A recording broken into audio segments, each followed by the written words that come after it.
জয় যিশু। সদাপ্রভু আমার পালক পেজের প্রতিদিনের মান্নাতে আপনাদেরকে স্বাগত জানাই। আজকে মঙ্গলবার ৬ই জানুয়ারি ২০২৬। আজকের বাক্য পবিত্র বাইবেল থেকে নেওয়া, ২ করিন্থীয় ১১ অধ্যায় ১৪ পদ। আর ইহা আশ্চর্য নয়, কেননা শয়তান আপনি দীপ্তিময় দূতের বেশ ধারণ করে। ২ করিন্থীয় ১১ অধ্যায় ১৪ পদে প্রেরিত পৌল আমাদের একটি গুরুগম্ভীর সতর্কবাণী দেন। প্রতারণা অনেক সময় সুন্দর, যুক্তিসঙ্গত এবং ধার্মিকতার আবরণে আসে। শয়তান সব সময় ঈশ্বরের বিরোধিতা প্রকাশ্যে করে না, বরং সে এমনভাবে নিজেকে উপস্থাপন করে যেন তা দীপ্তিময়, সত্য ও গ্রহণযোগ্য। এই কারণেই প্রতারণা এত বিপজ্জনক, কারণ তা ভয় দেখিয়ে নয়, বরং পরিচিত ও আরামদায়ক মনে করিয়ে বিভ্রান্ত করে। আদিকাল থেকেই শয়তানের কৌশল ছিল সত্যকে বিকৃত করা। এডন উদ্যানে সাপ সরাসরি ঈশ্বরকে অস্বীকার করেনি, বরং ঈশ্বরের বাক্যকে ঘুরিয়ে বলেছিল। আদিপুস্তক ৩ অধ্যায় ১ পদে বলে, সদাপ্রভু ঈশ্বরের নির্মিত ভূচর প্রাণীদের মধ্যে সর্প সর্বাপেক্ষা খোল ছিল। সে ওই নারীকে কহিল, ঈশ্বর কি বাস্তবিক বলিয়াছেন, তোমরা এই উদ্যানের কোন বৃক্ষের ফল খাইও না।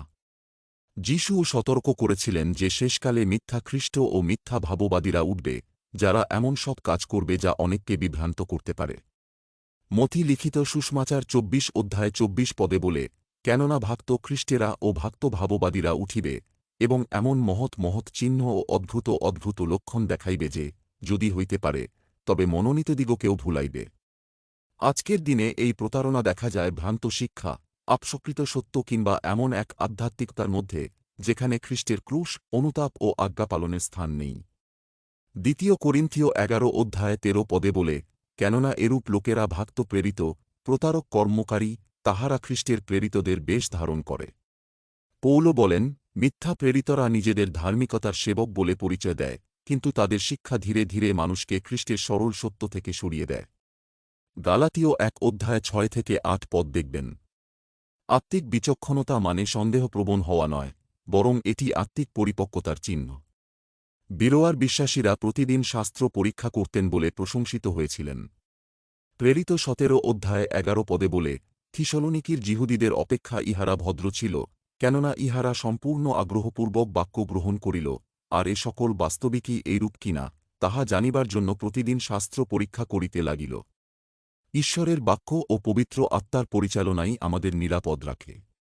গীতসংহিতা ১১৯ অধ্যায় ১০৫ পদে বলে, তোমার বাক্য আমার চরণের প্রদীপ, আমার পথের আলোক।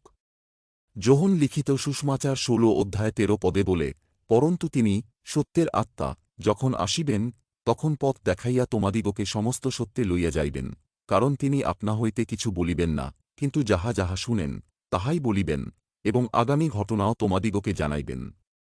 যখন অধর্ম বৃদ্ধি পায়, তখন অনেকের প্রেম শীতল হয়ে যায়। মথি লিখিত সুসমাচার ২৪ অধ্যায় ১২ পদে বলে, আর অধর্মের বৃদ্ধি হওয়াতে অধিকাংশ লোকের প্রেম শীতল হইয়া যাইবে। কিন্তু যারা খ্রিস্টে দৃঢ় থাকে, তারা নকল আলো চিনে নিয়ে সত্য আলোর মধ্যে চলতে পারে, যিশুই সেই সত্য আলো। যোহন লিখিত সুসমাচার ৮ অধ্যায় ১২ পদে বলে, যিশু আবার লোকদের কাছে কথা কহিলেন, তিনি বলিলেন, আমি জগতের জ্যোতি, যে আমার পশ্চাৎ আইসে, সে কোনো মতে অন্ধকারে চলিবে না, কিন্তু জীবনের দীপ্তি পাইবে। প্রভু তাঁর বাক্যে আশীর্বাদ করুন, আমেন।